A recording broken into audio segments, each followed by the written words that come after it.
Bonjour et bienvenue dans votre journal de France 3 Pays Gardois. Et pour commencer cette édition, quel avenir pour les commerces autour du futur nouveau stade des Costières? C'est le grand projet de Rania Assaf, le président du Nîmes Olympique.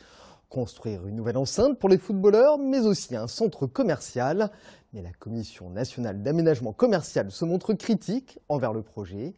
Les explications de Jérôme Curato et Élise Rigaud. Copie à revoir. Le projet de centre commercial adossé au futur stade des Costières a été retoqué en l'état par la Commission nationale d'aménagement commercial.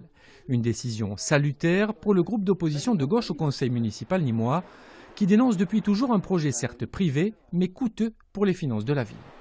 Il ne s'agit pas d'une victoire en tant que telle, c'est surtout le sentiment d'un gâchis. Au final, même si l'autorisation est donnée, il restera un projet d'un quartier privé au bénéfice d'un privé et sur lequel la ville finalement va dépenser beaucoup d'argent mais n'aura pas beaucoup de visibilité.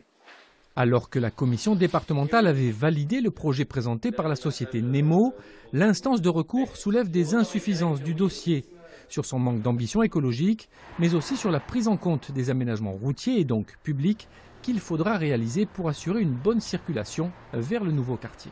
Il est normal qu'on soit encore dans une sorte de préfiguration dans la mesure où ce projet émergera, sortira de terre en 2026, donc d'ici à 3 grosses années. Et donc pendant ces 3 années, il est normal que l'agglomération de Nîmes Métropole, la ville de Nîmes, travaille sur un plan de mobilité, sur un plan de circulation et que l'ensemble des éléments ne sont pas encore forcément connus et que voilà, tout ceci est en cours d'étude.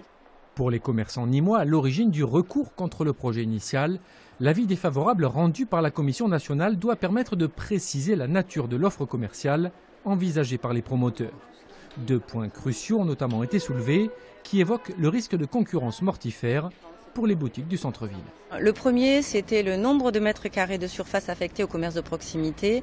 17 cellules de 300 mètres carrés, ça ne ressemble pas à des commerces de proximité. Mais le second point qui est aussi intéressant, c'était le manque d'articulation entre les commerces proposés dans ce nouveau centre et les commerces et artisans déjà présents en centre-ville. Donc ces 2 points-là ont vraiment été entendus. De la concertation sera nécessaire pour revoir et corriger le projet Nemo avant un nouvel examen par la Commission nationale d'aménagement commercial.